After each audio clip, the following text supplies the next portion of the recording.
이데올로기의 갈등과 극복이라고 하는 주제를 가지고 말씀을 드리도록 하겠습니다. 지금 대한민국은 국론이 분열이 되어서 심각한 상황을 맞이하고 있습니다. 진보와 보수 또는 좌파 우파로 나누어져서 심각하게 대립을 하고 있습니다. 점점 이 극단적인 논리에 함몰되어 가고 있는 그런 상황을 맞고 있는데요.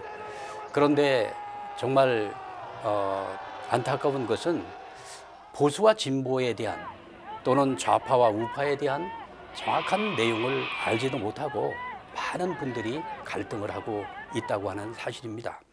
오늘 이러한 문제를 어떻게 해결해 나가면서 이제 화합 통일로 이 국론을 하나로 묶어 나갈 것인가, 이 주제가 대단히 중요한 과제가 아닐 수가 없다고 생각이 되어집니다. 1945년 8.15 해방 직후에 국내의 이 상황을 놓고 보면 이념의 갈등과 대립의 상황이 대단히 심각했습니다. 이념적 성향 또는 정치적인 성향에 따라서 여러 가지 분파가 나타나게 되었습니다. 해외 우익파라든지 사회주의 좌익파, 중도파, 토착, 우익파, 너무나도 다양한 이념의 스펙트럼이 아주 강했던 그러한 시대가 있었습니다. 그래서 1945년 8.15 해방을 맞이하면서 대한민국은 해방의 기쁨도 잠시 정말로 국론은 분열되기 시작을 했던 것입니다. 당시 한국은 독립적으로 정부를 수립할 수 있는 준비가 되어져 있지 못한 상태였습니다. 그래서 민주주의를 경험해 보지 못한 나라였기 때문에 결국은 강대국들의 도움이 필요했던 그러한 측면도 있는 것입니다. 결과 강대국들의 이해관계에 따라서 한국 정부가 수립될 때까지 미군과 소련의 그러한 신탁 통치가 결정이 되었던 역사가 있습니다. 한반도 신탁 통치를 위한 모스크바 3상 외상회의가 열렸죠. 이때 신탁 통치가 이렇게 확정이 되어지면서 한국의 상황은 대단히 어려운 상황을 맞게 되어집니다. 이때 우익 세력과 좌익 세력 간에 아주 격렬한 갈등과 대립이 시작이 된 것입니다. 우익은 찬탁을, 그리고 좌익은 반대죠. 우익은 찬탁을, 또 좌익은 찬탁으로 국론은 양분되어 한반도는 격렬한 투쟁의 장으로 변해 갔던 때였습니다. 서로 사상과 이념이 다르기 때문에 나타난 결과들이죠. 당시 상황을 놓고 형제 간에도 이념과 사상이 달라서 원수가 되어진 그러한 그 집안도 있지 않습니까? 해방 직후의 상황과 오늘날의 상황이 너무나 흡사한 동시성을 띠고 있다고 하는 것입니다. 지금의 국제 정세와 그리고 국내 정세가 8.15 직후와 오늘의 상황이 너무나도 같은 양상을 보이고 있는 것이 참으로 안타까운 현실이 아닐 수가 없는 것입니다. 지금 대한민국의 보수와 진보의 세력 간의 분열과 갈등은 한계 수위를 넘어선 상태입니다. 설상가상 이념의 갈등 또는 빈부의 갈등, 또 여러 가지 상황으로 인해서 한국은 갈등의 종합 선물 세트라고 말할 수 있을 정도로 참으로 안타까운 현실을 맞고 있는 것입니다. 그러면 과연 언제부터 이러한 이데올로기의 갈등이 시작이 되었는지 이 내용의 뿌리를 좀 우리가 파헤쳐 보고 그 원인을 찾아봐야 된다고 생각이 되어집니다. 인류 역사 속에는 상반된 두 갈래의 길이 이어져 내려왔습니다. 인류 역사를 구분을 해보면 고대 시대가 있었죠. 이 고대 시대는 그리스를 중심 삼은 헬레니즘 시대, 그리고 헬레니즘 시대가 끝나고 로마 시대, 이 시대를 고대 시대라고 합니다. 이 시대는요, 이 그리스 문화가 아주 세계를 주관했던 그런 시대지 않습니까? 그리스 문화의 중심은 어떤 특징을 갖고 있느냐면 인간 중심입니다. 그러다가 로마 제국이 멸망을 하고 나서 중세시대 천년의 역사가 이어지게 됩니다. 이 중세시대는 기독교가 중심이 되었던 시대이죠. 그래서 기독교 그리스도 문화의 중심 시대, 즉 신이 중심이 되어졌던 시대입니다. 이 시대에 캐토릭의 타락과 봉건 제도의 부패로 말미암아서 이 천년의 이 중세 시대가 암흑기가 왔던 것을 우리가 잘 압니다. 그래서 루터와 칼뱅을 중심 삼고 종교 개혁이 이루어지면서 인류 역사에 새로운 문명사적 대전환의 역사가 벌어지게 되는 것입니다. 이때부터 근대 사회로 이게 접근을 하면서 1차 세계대전이 끝날 때까지 400년의 역사 가운데 아주 격동기를 맞게 되었던 것을 알게 되어집니다. 이때 이 중세 시대에 이 몰락했던, 이 타락했던 이 중세 문화를 완전히 바꾸기 위해서 나타났던 두 가지 운동이 있습니다. 하나는 르네상스 운동입니다. 여러분, 르네상스 운동하면 많이 알고 있지 않습니까? 이 르네상스 운동은 재생 또는 부활이라고 하는 의미를 갖고 있습니다. 뭘 재생한다는 걸까요? 무엇을 부활한다는 것일까요? 이것은요, 중세의 신중심의 문화에서 고대 그리스의 인간 중심의 문화로 다시금 돌아가자고 하는 그러한 운동입니다. 그리고 또 한 가지 운동이 나타나는데요. 그 운동이 종교개혁 운동입니다. 종교개혁 운동은 기독교 초대교회로 돌아가자고 하는 그러한 이상을 가진 운동이었던 것입니다. 이 두 운동으로 말미암아서 중세 시대의 문화가 이제 새로운 근대 문화로 바뀌어지는 문명사적인 대전환기를 맞게 된 것을 우리는 이해를 해야 됩니다. 이것을 간단하게 좀 설명을 더 드려본다면, 중세 사회 변혁 운동은 내적으로 외적으로 이 두 가지 갈래로 나타나게 되었습니다. 내적인 그러한 갈래로서 종교개혁 운동이 벌어졌는데, 이것은 히브리 사상의 복구 운동으로 나타났습니다.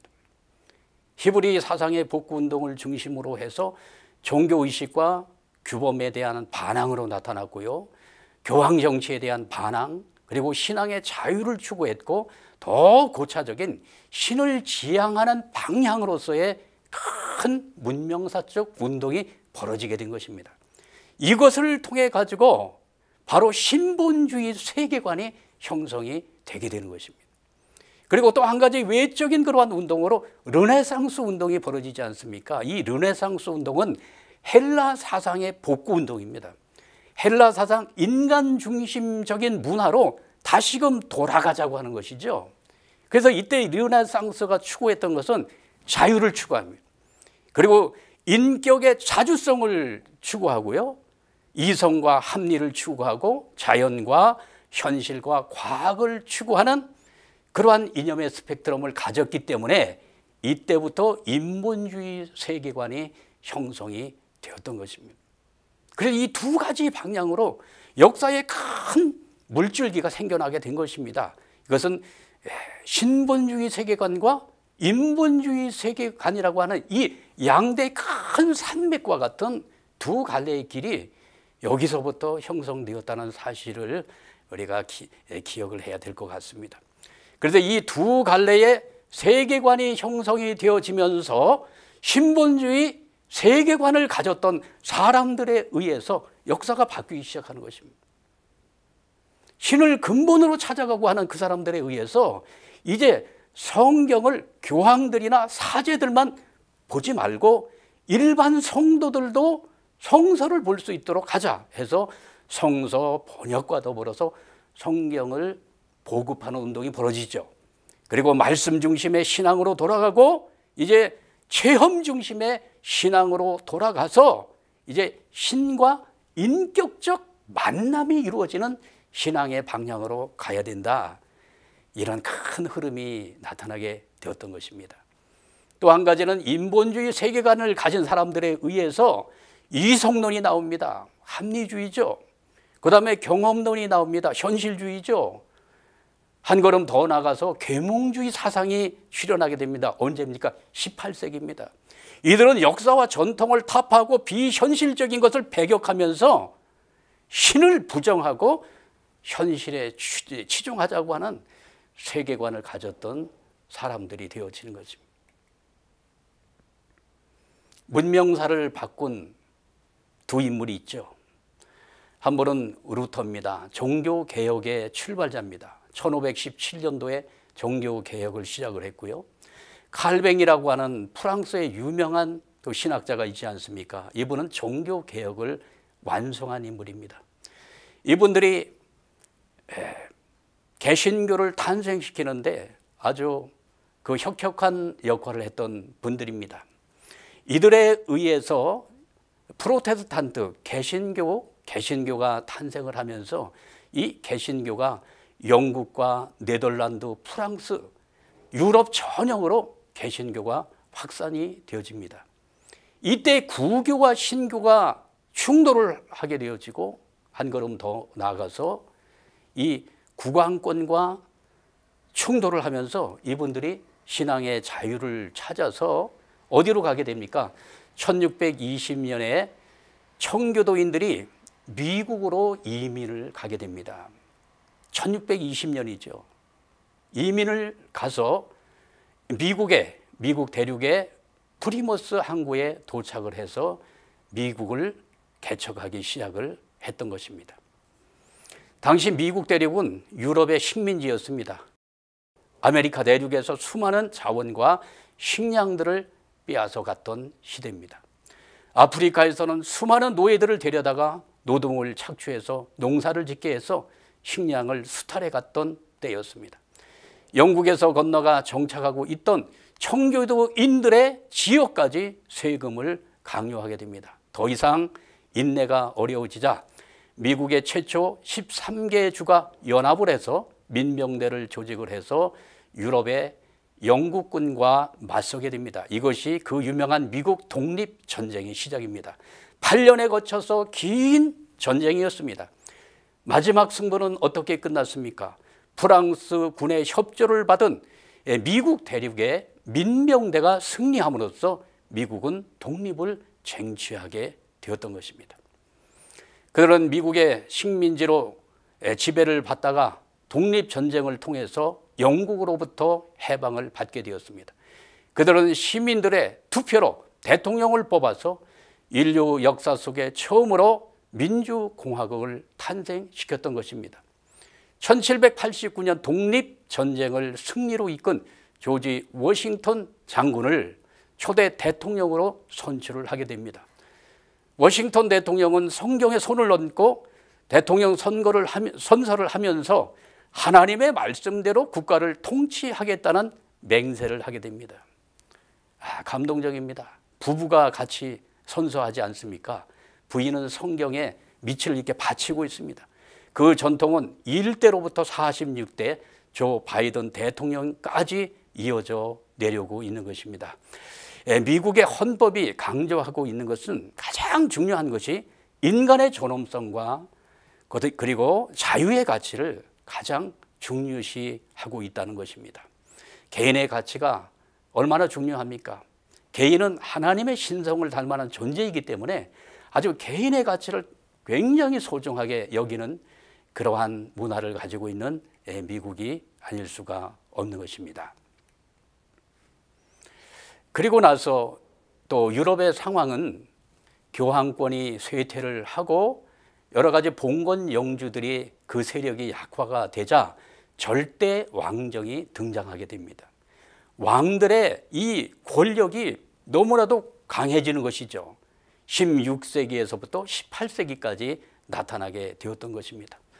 절대 군주들은요, 그 권세와 그 권력을 아무도 타치할 수 없었던 그러한 시대가 유럽을 장악하게 되었던 것입니다. 절대 군주들은 직할 군대인 상비군을 거느리고 그리고 상명하복의 관료체제를 가지고 있었고요. 당시에 신흥 시민 세력들과 결탁을 해가지고 많은 재산을 이렇게 확보를 하면서 왕권을 강화했던 그러한 때가 있었습니다. 이때에 계몽주의 세계관을 가졌던 사람들 가운데 계몽 사상가들이 있었습니다. 이때에 계몽 사상이 출현을 하면서 18세기 유럽과 아메리카를 휩쓸게 됩니다. 정치, 사회, 철학, 과학 이론 등에서 광범위하게 일어난 진보적 지적 사상운동입니다. 이들은 종교의 믿음보다 이성과 합리를 강조했습니다.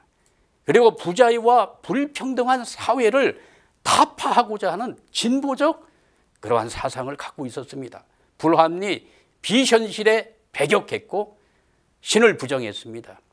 이 계몽 사상이 말이죠, 프랑스 대혁명을 일으키는 원동력이 되었다는 사실을 우리는 알아야 됩니다. 이때 계몽 사상가들 가운데 볼테르, 루소, 몽테스키 같은 우리가 많이 들어서 알고 있는 이름들이지 않습니까? 이분들이 계몽 사상을 중심으로 해서 세상을 계몽하겠다고 나섰던 무리들이죠. 이분들에 의해서 1789년 1789입니다. 외우기도 쉬워요. 1789년 7월 14일 프랑스 대혁명이 벌어지게 되었던 것입니다. 그리고 동년 8월 26일 혁명의 결과물로서 프랑스 인권선언이 채택이 되어집니다. 인권선언의 제1조를 보면요, 인간은 태어날 때부터 자유롭고 평등할 권리를 갖는다. 이 자유와 평등 사상이 바로 이 프랑스 대혁명의 아주 기본 정신이 되었던 것을 우리가 기억을 해야 될 것입니다. 그래서 정리를 한 가지 해보면 두 갈래의 길 가운데 하나는 종교 개혁을 중심으로 한 그러한 역사가 나타나게 되었습니다. 신본주의 세계관이 나타나죠. 신본주의 세계관을 중심 삼은 청교도인들이 미국 독립전쟁을 성사를 시켰습니다. 그래서 8년 동안의 전쟁을 통해서 민주주의가 탄생을 하는데, 이 미국을 중심 삼은 이 민주주의의 정체성을 보면 신본주의, 즉 기독교 정신에 의거해서 탄생한 민주주의 국가입니다. 또 하나는 르네상스를 중심 삼은 인본주의 세계관을 가졌던 이 계몽 사상가들을 중심으로 해서 프랑스 대혁명이 벌어지지 않습니까? 1789년입니다. 이렇게 해서 태동한 민주주의 이 국가가 바로 인본민주주의의 탄생이라고 그렇게 말씀을 드릴 수가 있겠습니다. 파리에 가면은 프랑스를 아주 대표하는 상징물이 있지 않습니까? 이것이 바로 에펠탑입니다. 에펠탑. 이 에펠탑은 프랑스 대혁명 100주년을 기념을 해가지고 제작한 상징물입니다. 1889년도에 만들어졌고요. 또 미국에는 미국 독립 100주년을 상징하는 상징물이 1876년에 세워지게 됩니다. 무엇입니까? 뉴욕에 가면 이 맨하탄주에 자유의 여신상이 우뚝 서 있지 않습니까? 이 자유의 여신상과 프랑스의 이 에펠탑은 민주주의를 상징하는 그러한 건축물인 것을 우리가 알게 되어집니다. 이렇게 해서 또 역사는 흘러가는데요. 1789년 프랑스 대혁명을 중심으로 해서 제1차 세계대전이 일어날 때까지 이 기간이 130년입니다. 이 130년 기간 동안에 인류 역사는 큰 변혁의 시대, 혁명의 시대를 맞이하게 되어집니다. 사상적으로는 지식혁명이 일어납니다. 경제적으로는 산업혁명이 일어나죠. 그리고 정치적으로는 시민혁명이 일어나면서 이 130년의 이 기간은 격동의 시기다, 이렇게 말씀을 드릴 수가 있을 것 같습니다. 사상적인 측면에서 보면은요, 이때 진화론이 나옵니다. 다윈의 진화론 이론이 나오면서 종교계의 큰 파문을 일으키게 됩니다. 이렇게 해서 창조론과 진화론이 부딪힙니다. 한 걸음 더 나가서 종교와 과학이 격돌을 합니다. 이때 이러한 일들이 벌어지죠. 그리고 유물론 사상이 나오게 됩니다. 포에르, 바와 같은 이런 유물 사관을 가졌던 분들에 의해서 유물론이 탄생을 하죠. 이래서 유심론과 격돌을 하게 되고, 신은 없다고 주장하는 이 무신론자들이 나오면서 유신론과 격돌을 하게 되었던 것입니다. 이렇게 해서 지식의 혁명을 통해 가지고 그리고 과학의 혁명을 통해서 많은 변화들이 나타나게 되었는데 사상적인 큰 변화들이 나타났던 것을 우리가 기억을 하게 됩니다. 또 하나는 어떤 변화가 있었습니까? 산업혁명이 벌어집니다. 그래서 이 경제적인 판이 완전히 달라지는 것이죠. 이렇게 해서 자본주의를 중심 삼은 시장경제 체제가 이제 형성이 되어지고 또 반대 방향으로는 사회주의를 중심 삼은 계획경제 체제가 들어서게 됩니다. 자본주의와 사회주의는요, 서로 극과 극을 달리는 그러한 경제 체제이지 않습니까? 이렇게 해서 이 130년 기간 동안에 많은 그러한 경제적인 그러한 체제에 있어서도 갈등의 역사가 나타났던 것을 기억을 해야 됩니다. 그리고 이제 정치적으로다가는 민주주의 세계가 전 세계적으로 확장이 되어졌고요. 1918년 1차 세계대전을 중심으로 해서 공산주의가 출현되어 가지고 전 세계로 확장되어지는 그러한 결과를 나타나게 되었던 것입니다. 이렇게 해서 이때에 나타난 현상 가운데 가장 중요한 것은 우리가 기억을 해야 될 내용이 뭐냐면은 자유 이데올로기와 평등 이데올로기가 격돌을 하게 되었다고 하는 것입니다. 자유 이데올로기는 강자편에 섰습니다. 그리고 우익을 대표했고 우파와 우익을 대표하는 그러한 입장에 섰다면 평등 이데올로기는 약자편에 서게 되어집니다. 그래서 이들을 중심으로 해서 좌파와 좌익 세력들이 만들어지면서 지금까지 어느 나라 막론하고 자유 이데올로기와 평등 이데올로기가 서로 갈등을 하면서 국민들의 그 많은 국론을 이렇게 양분시키는 그러한 결과를 만들어 왔다는 사실을 우리가 생각을 해야 됩니다. 이러한 결과들이 이 대한민국 이 한반도를 중심 삼고 정치, 경제, 사상이 충돌하는 격전장이 되어져 왔다는 것입니다. 그래서 이 북한은 인민민주주의 공화국이라고 하지 않습니까? 이 남한은 무슨 민주주의라고 합니까? 자유민주주의 공화국이라고 이야기를 합니다. 이 남과 북이 공산과 민주로, 그 다음에 무신론과 유신론으로, 그리고 유물론과 유심론으로 이렇게 정치, 경제, 사상이 격돌하는 격전장으로 변해져 왔다는 그러한 역사를 우리는 갖고 있는 것입니다. 그래서 이러한 결과가 세계적인 체제 전쟁으로, 이념 전쟁으로, 진영 전쟁으로 나타난 것이 1950년 6월 25일에 일어났던 한국 전쟁이라고 볼 수가 있는 것입니다. 이 전쟁은 아주 특별한 의미가 있지 않습니까? 이것은 체제의 전쟁입니다. 이념의 전쟁이고 진영의 전쟁이었어요. 세계 자본주의 진영과 세계 사회주의 진영의 사상 최초 무력 대결이 무승부로 끝나게 된 전쟁이었다고 연세대학교 박명림 교수는 그렇게 이야기를 하고 있습니다. 지금도 이 한반도에는 패권 전쟁이 진행 중에 있습니다.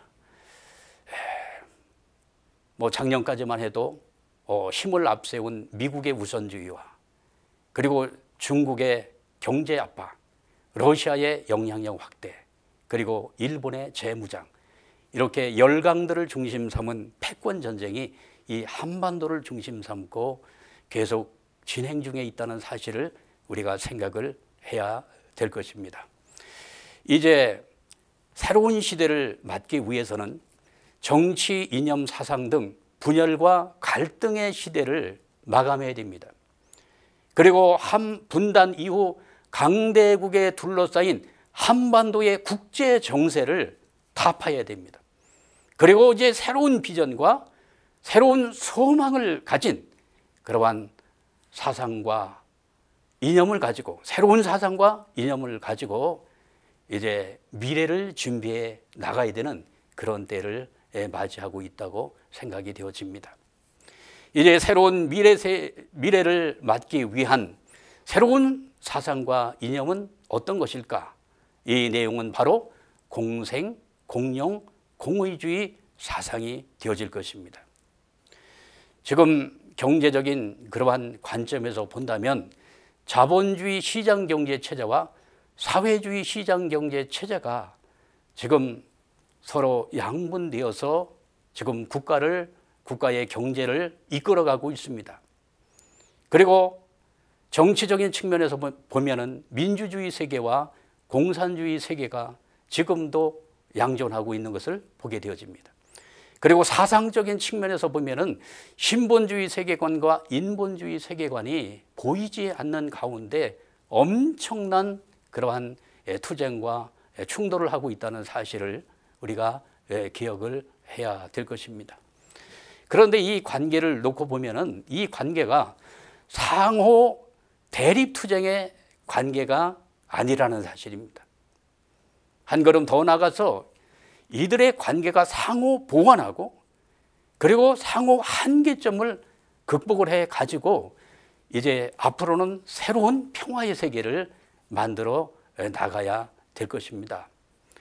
지금 어느 나라 이제 막론하고 자본주의 그러한 체제, 시장경제 체제를 이렇게 가지고 경제를 운영하고 있는 나라에서도 자본주의적인 그러한 요소만 가지고 경제 체제를 운영해 나가고 있는 나라는 한 나라도 없습니다. 사회주의적인 요소가 서로 어떻게 되어 있습니까? 함께 이렇게 혼합되어져 있는 그러한 경제 시대를 살아가고 있습니다. 그래서 지금 공산주의 세계에서는 중국 같은 경우에는 사회주의 시장경제 체제를 내려놓고 자본주의 시장경제 체제를 도입을 하지 않았습니까? 그래서 중국 같은 경우는 정치적으로는 공산주의지만 그러한 경제적인 시스템을 중심 삼고 볼 때는 자본주의 시장경제 체제가 이미 자리를 잡은 지 오래되지 않았습니까? 북한은 어떻습니까?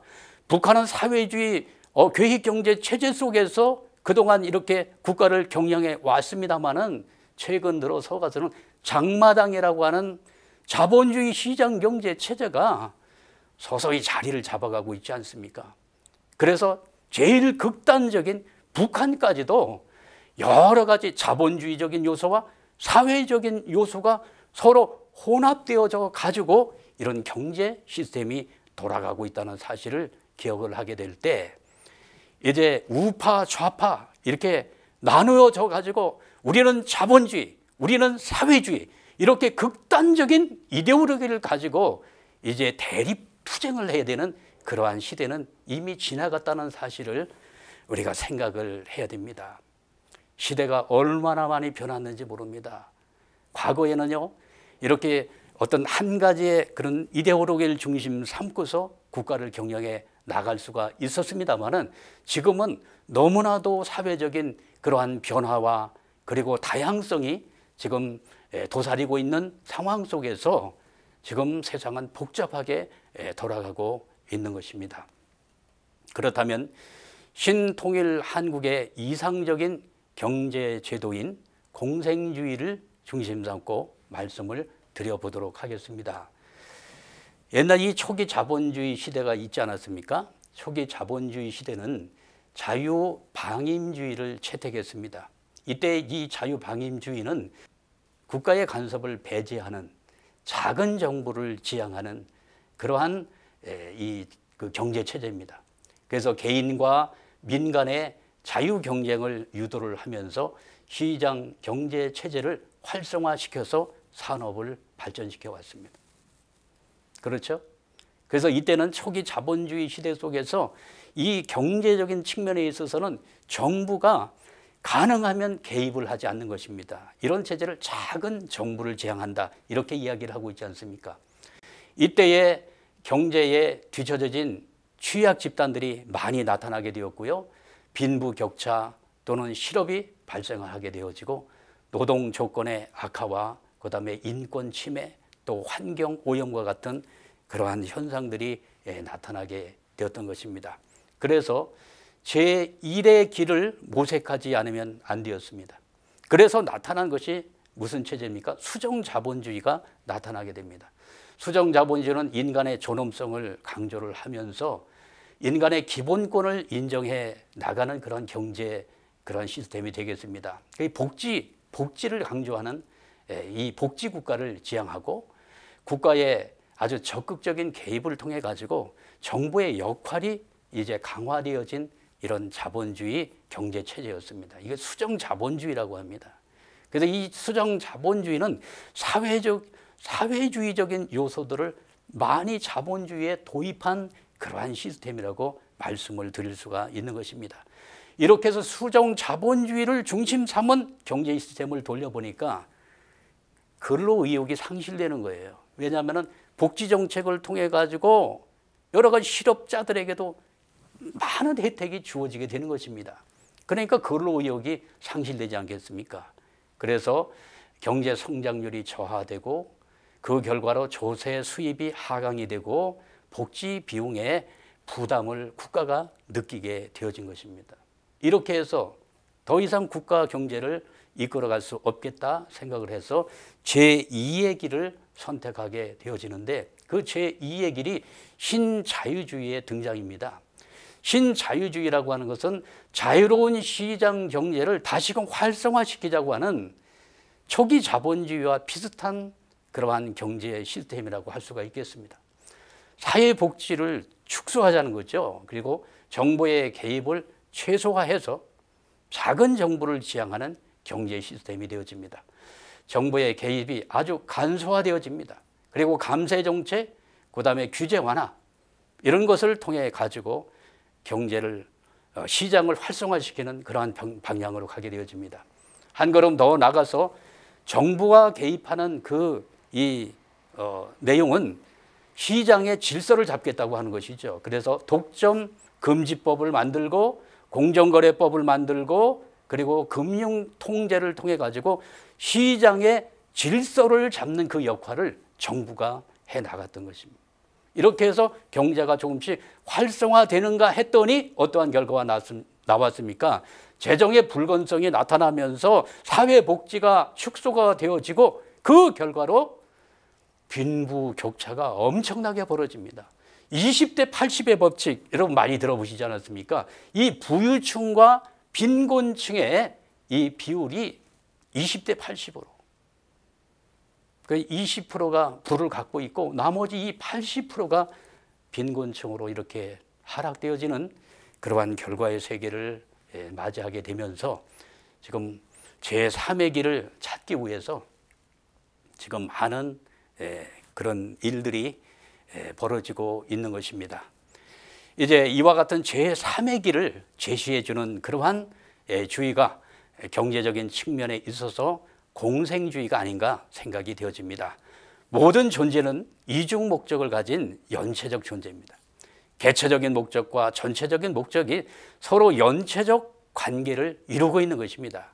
이것을 경제 원리에 적용해 본다면 개체적인 목적은 개인의 이익 추구욕이고 전체적인 목적은 공동체의 공익을 위한 공익 실현욕이라고 말씀드릴 수가 있을 것입니다. 자본주의 시장경제 논리 가운데 개인의 이윤 추구를 목적으로 하는 것 이거 대단히 중요하지 않습니까? 그런데 여기에서 개인주의가 이기주의로 전락되게 되면 어떤 결과가 나오게 됩니까?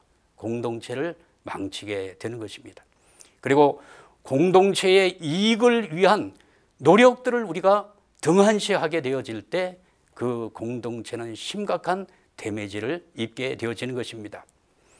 그래서 이제 이기주의적 경제 활동이 지속되면 공동체에 그러한 파멸이 올 수밖에 없기 때문에 소유, 공동소유 관념을 잃어버리고 자연과 환경을 파괴하는 일들이 벌어지지 않도록 이 공동체의 공익을 위한 그러한 내용에 우리가 관심을 기울여야 된다고 하는 것입니다. 그래서 공생주의는 개인의 소유를 우리가 강조를 하고 있습니다만 어떤 소유입니까? 적정 소유를 강조를 하고 있습니다. 양심에 의한 적정 소유가 있어야 한다는 것입니다. 그리고 이 공동체의 공익을 위한 그러한 사업들에 우리가 치중을 함으로 말미암아서 전체적인 목적과 개체적인 목적이 서로 연체 관계를 이루면서 공동체가 정말로 자유와 행복의 그러한 내용으로 나갈 수 있도록 하자고 하는 내용이 공생주의라고 말씀을 드릴 수가 있겠습니다. 마지막은 이 공영주의입니다. 공영주의는 공동 번영과 협치의 시대를 여는 새로운 정치에 관한 이론이 되겠습니다.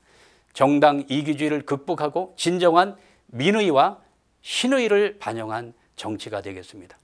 천부주의를 중심한 형제 자매주의 정치라고 또 이렇게 규정할 수가 있겠습니다. 자유와 평등, 박애를 중심한 대가족 사회를 지향하는 그러한 정치 체계가 되겠습니다.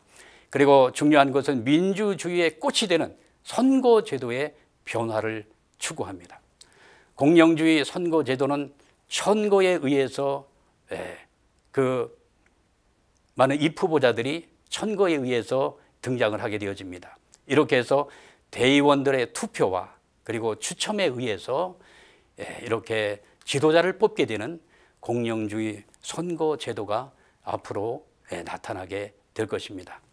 그리고 마지막 신통일 한국의 이상사회를 건설해 나갈 이 공영주의 사상이 있습니다. 공의주의 사상이 있습니다. 공의주의는 공동윤리 사상이며 도의 사회를 지향하는 그러한 사상이 되겠습니다.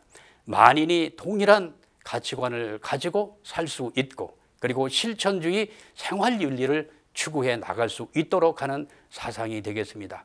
참사랑의 실천적인 삶이 중시되고 사회에서는 부모, 스승, 주인의 심정으로 서로 돕고 위하여 사는 그러한 사회를 지향하고자 하는 것입니다. 양심의 보편적인 원리를 따라서 사는 그러한 사회를 만들어 나가고자 하는 그러한 주의가 공의주의 그러한 세계라고 말씀을 드릴 수가 있겠습니다. 정리를 해보고자 합니다. 앞으로 공생, 공영, 공의의 평화 세계를 만들어 나가야 될 것입니다. 자유와 평화와 통일과 행복의 가치가 가득한 세상은 바로 공생, 공영, 공의주의 세계라고 말씀을 드릴 수가 있겠습니다. 공생은 더불어 누리는 경제입니다. 이 경제적인 측면이 있죠. 공영은 무엇입니까? 더불어 함께 참여하는 정치 체제가 되겠습니다. 공의는 더불어 함께 살아가는 윤리적인 세상을 말하고 있는 것입니다. 종교와 또 인종과 국가의 장벽을 넘어서 전 인류가 함께 호흡하며 살아가는 공생, 공영, 공의주의 세계를 만들기 위해서 우리 모두가 노력을 경주해 나가야 될 것으로 생각이 되어집니다. 지금 이제 대한민국은 21세기를 맞이하면서 이제 이데올로기의 이 갈등 관계를 넘어서서 이제 세계 속에 공생, 공영, 공의주의를 중심 삼은 이 평화 이상 세계의 모델을 만들어 나가야 될 그러한 사명을 대한민국은 가지고 있다고 생각이 되어집니다. 이 강의를 시청하는 시청자 여러분, 우리가 이제 새롭게 결의를 해야 될 것 같습니다. 보수와 진보 또는 우익과 좌익이라고 하는 이 극단적 어떤 프레임에 우리가 씌워져 가지고 현실을 정확하게 인지하지 못하고 서로 갈등하고 대립하는 이 악순환의 고리를 어떻게 해야 되겠습니까? 끊어내야 됩니다. 과감하게 끊어내야 됩니다. 그리고 나는 자본주의 옹호자고 나는 사회주의 옹호자다. 이러한 내용도 생각을 좀 바꿔야 될 것입니다. 왜냐하면 이제는 자본주의와 사회주의적인 요소들이 서로 같이 만나서 같이 융합을 하면서 새로운 대안적인 그러한 체제가 나오는 세상이기 때문에 이제 과거의 그러한 그 생각들에 붙들리지 마시고 우리가 미래를 향해서 나가게 될 때 새로운 길이 열릴 것으로 생각이 되어집니다.